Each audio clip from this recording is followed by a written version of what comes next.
중국의 알리바바가 2024년에 알리바바 익스프레스, 그러니까 약간 배송 부분이 아닐까라고 생각하는데요. 한국법인 설립 및 KBN으로 론칭, 한국 진출을 진행했고요. 2025년에는 국내 B2B 서비스가 한국 중소기업 해외 진출, 물류센터 구축 검토.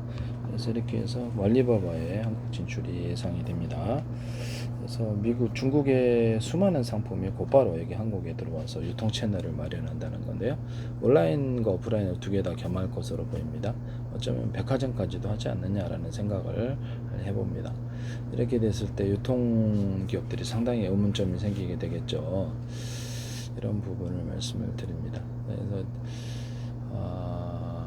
이 배송 부분에 있어서 알리바바는 오토바이 배송도 하지 않을까라는 생각을 하는데요. 그럼 배민 서비스 이 부분에 대해서도 이렇게 좀 장기적인 문제일 수도 있지만 한꺼번에 이렇게 자기네들이 그냥 그렇죠. 배송까지 다 해준다면 이것도 해야 될 분야인데요. 어떻게 될지는 모르겠습니다. 일단 알리바바의 본격 진출이 이루어지지 않을까라고 생각합니다. 중국 상품이 곧바로 테무라든지 이렇게 지금은 해외 직구를 통해서 들어오지만 이제 직접 들어온다는 거죠. 그럼 알리바바 하나만 들어올까요? 아니면 여러 개가 들어올 수 있다라는 것이죠. 이런 부분을 말씀을 드립니다. 알리바바가 한국 파빌리온을 8월 8일 날 공식 론칭을 했기 때문에 아마 내년도부터 본격적으로 진출할 것으로 보입니다.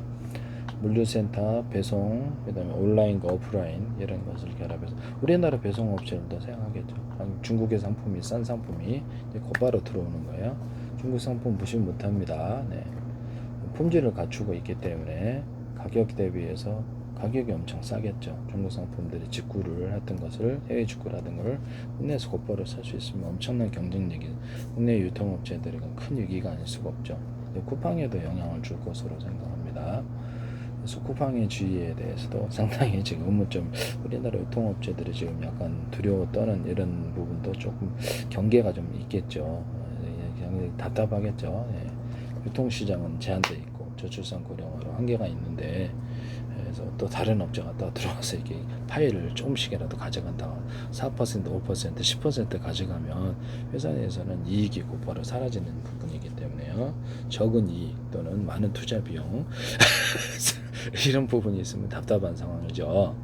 그래서 우리나라 유통업체들이 이제 해외로 진출하는, 제가 그걸 계속 얘기를 했었는데요.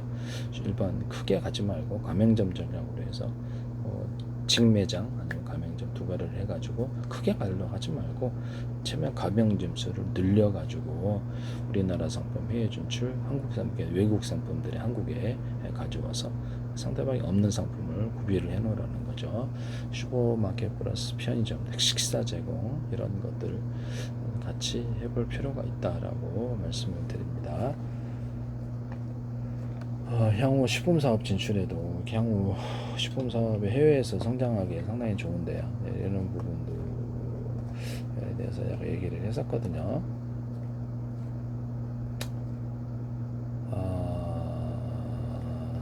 이런 부분 알리가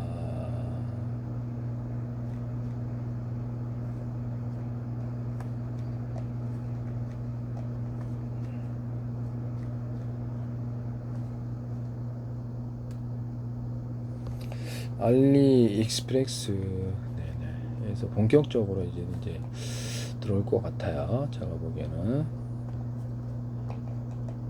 이런 부분. 처음에는 지금 우리나라에 대해서 약간 한국 중소기업의 해외 진출을 돕겠다라는 이런 뉘앙스를 펼치고 있습니다.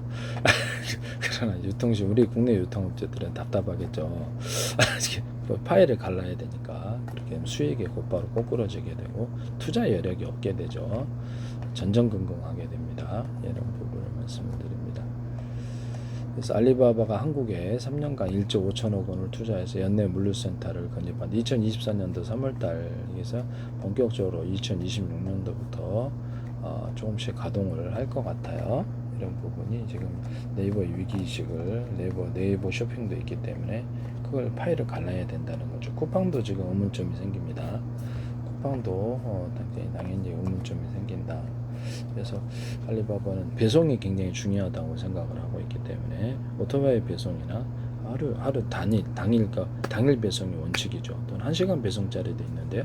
이마트 같은 것도 이렇게 배민 서비스라든지 여러 가지 이렇게 합작의 제휴를 통해서 하루 내 배송, 당일 몇 시간 내 배송, 1시간 배송까지도 그쪽으로 가고 있다라는 것을 알리바바가 투자를 할 때 배송이 이틀 후에 3일 후에 하는 전략을 하겠습니까? 당일 배송을 하니까 쿠팡이 이제 문제가 된다는 거죠. 그래서 홈플 인수 포기의 이마트 손잡은 알리바바라고 나와 있습니다. 그래서 중국 자본이 본격적으로 한국에 모든 유통이라든지 주요한 공급을 다 공급을 다 차지할 것으로 생각이 됩니다. 적어도 파이가 있다. 국내 시장 파이가. 이걸 찢어서 가져간다는 거죠. 그래서 나머지가 이제 이렇게 그렇죠. 나머지가 무너지기가 쉽겠죠. 그러면 자기가 전체를 공급을 주도를 할 수도 있는 이런 부분이 위험이 좀 있다라고 저는 생각하는데요. 딱히 이것을 막을 수 있는 방법이 별로 없다는 점에서 이런 부분을 일단 알리바바는 우리나라 중소기업 해외 진출 돕겠다 이렇게 하기 때문에 좋다 이렇게 받아들이고 하고 있는 것 같아요.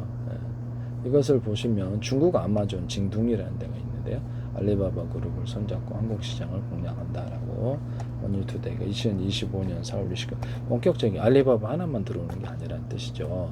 이것이 이제 국내 유통업자들의 위기의식을 불러일으키는 거다.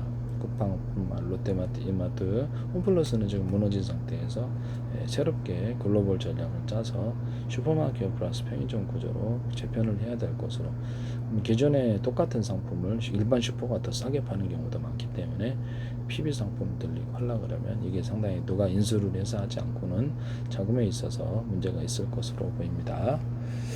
이렇게 알리익스프레스, 테무 등과 같이 이커머스 시장 오래 진출할지 관심이 있다. 중국의 아마존 이커머스 업체 징둥닷컴이 최근 인천과 경기도 이천에 물류센터를 열었다라고 본격적으로 들어오기 때문에 이게 지금 네이버의 위기를 좀 갖고 있는 것 같아요. 네이버라도 국내. 그래서 적극적인 해외 진출 전략을 해라 라는 것을 제가 말씀을 드립니다.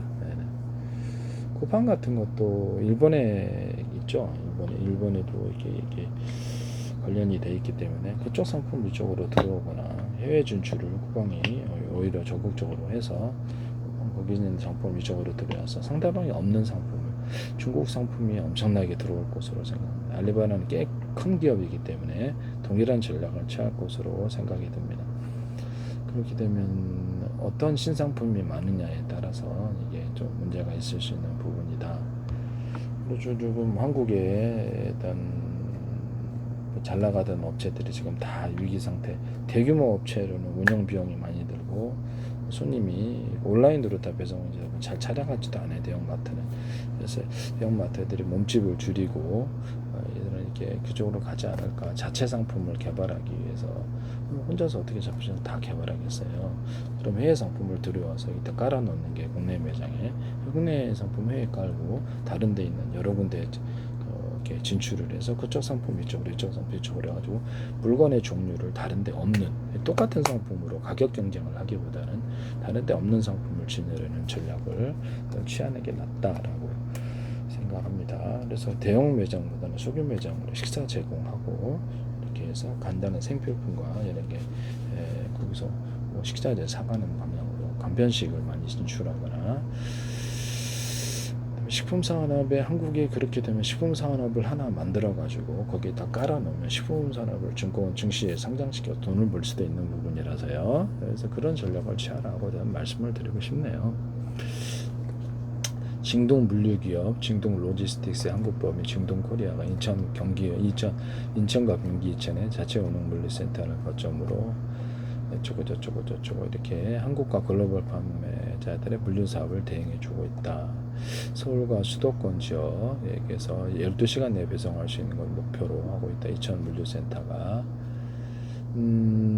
인천 물류센터는 미국 글로벌 소비재 브랜드와 국내 뷰티 사업의 수출을 위한 전용 창고라는 게 중통층 설명이다라고 나와 있습니다.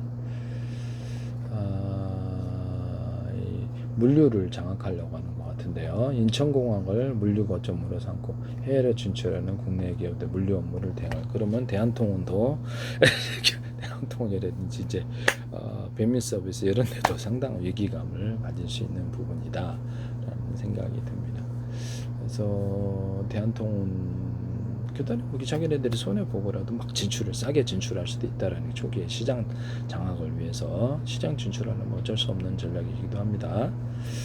그래서 그래서 한국의 물류를 좀 장악하고자 하는 이런 부분이 있는데요.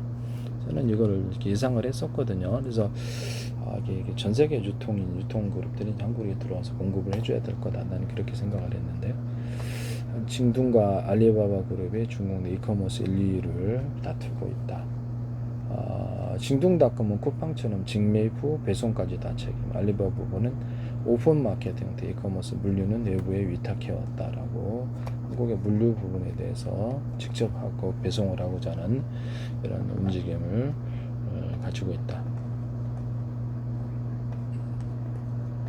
물류 장악을 그런 물류를 운영하고 있는 물류 운송 부분이 상당 부분 그것도 이제 파이가 찢어져 나는 거죠.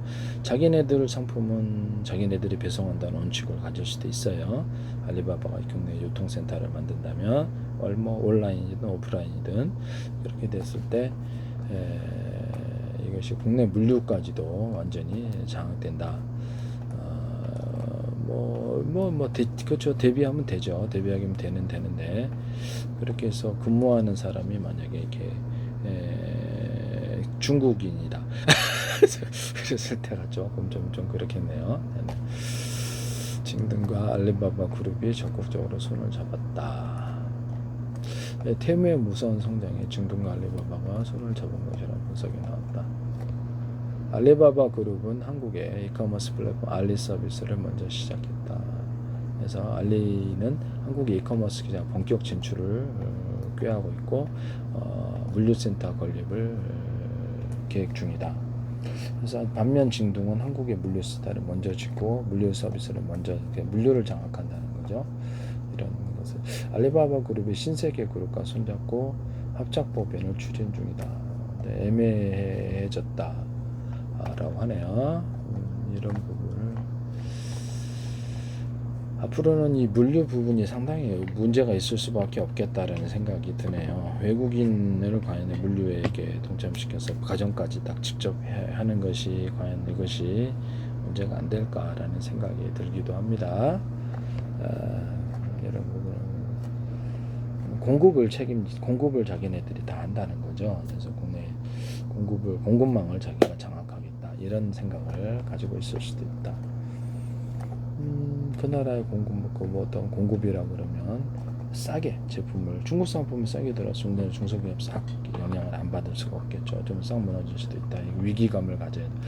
이게 유통기업이 아니고 중국 상품이 들어오는 거 가격 경쟁력이 안 된다. 한국에서는 어떤 상품을 만들어야 얘네들의 가격을 못 이긴다라는 것이 생길 수도 있다라는 거죠. 이거 보세요.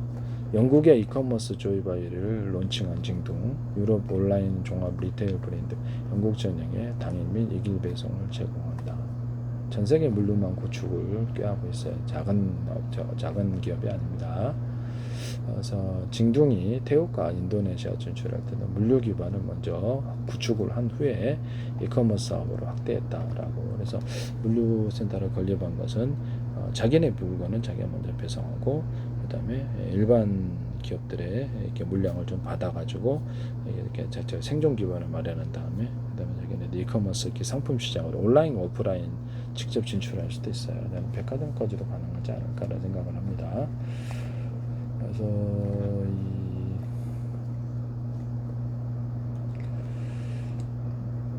그래서 대한통운이 지금 있고 한진택배, 롯데글로벌로지스트 국내 물류 시장을 선점하고 있는 기업들이 많은데요. 이 부분이 상호 좀 문제가 될 수 있는 부분이다. 제 방식의 어떤 거점 방식, 500 우유 대리점처럼 500m, 100m, 또 500m 1km 이렇게 해가지고 300m 물량이 많은 100m도 할 수 있겠죠. 그래서 거점 마련해서 이렇게 기존에 물류 하시던 분들, 물류 업체들이 거기다 갖다 주면 거기서 자기 가족들을 동원하든지 알바를 동원하든지, 그게 300m 안에 배송하는 건 매우 쉽죠. 물량 건수가 많아도. 이렇게 그런 식으로 앞으로 가면은 물류센터 구축이, 물류가 엄청나게 쉬워진다. 설립이, 물류기업 설립이 오히려 기회가 많을 수도 있다라는, 이건 제 사업 아이디어니까 함부로 하지 마세요. 거기서 자체 상품을 이렇게 주문이 많다 보면 자체 상품을 슈퍼마켓이나 이렇게 온라인 결합해서 할 수도 있지 않겠는가 생각이 드는데요. 어쨌든 지금은 중국이 돈을 많이 투자해서 공급망을 이렇게 물류라든지 공급망을 장악하는 식으로 가지 않을까라는 생각을 합니다.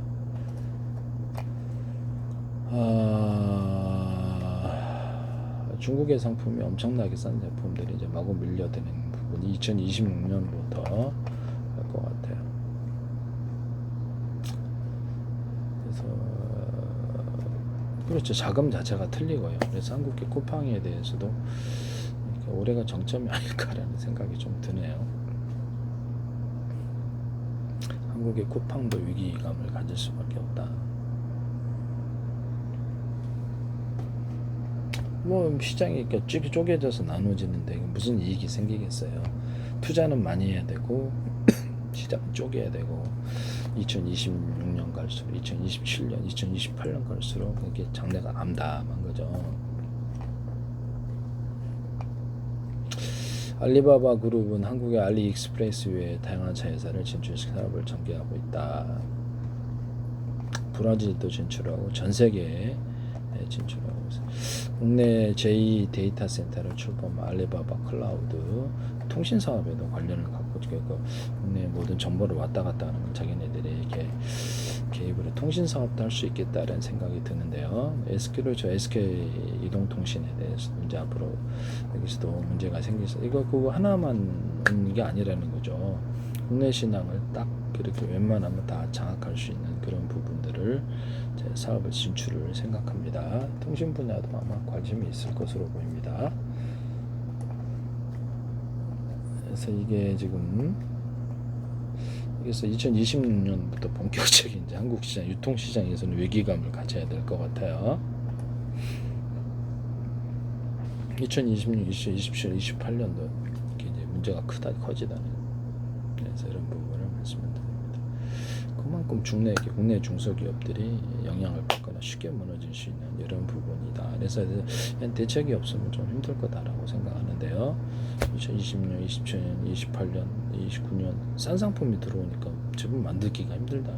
새로운 기술을 가지고 학원을 만들어서 대기업들도 수없이 교육시키지 않고는 똑같은 상품으로는 좀 힘들다. 그리고 적극적인 해외 진출 전략을 통해서 이거를 커버를 하지 않으면 좀 힘들 거다. 알리바바나 이런 데는 이렇게 전 세계에 이미 진출해서 그들의 상품을 무조건 갖다 놓을 수도 있다라는 것이죠. 적극적으로 하시지 않으면 규모 크게 투자하기는 망하기가 쉽기 때문에 제 방식의 슈퍼마켓과 편의점, 직매장과 가맹점을 이렇게 동반해가지고 오히려 거기서 성장이 일어날 수도 있으니까 적극적으로 이제 해외 시장으로 움직이지 않으면 힘들 거다. 그 생각이 좀 들거든요. 해외 시장에 적극적으로 나가서 그 상품 이쪽으로 들어와야 된다는 거죠. 이쪽 상품 그쪽으로 들어가고 이러면 산다는 거죠. 네, 이걸 하시라고 말씀을 드립니다. 네네.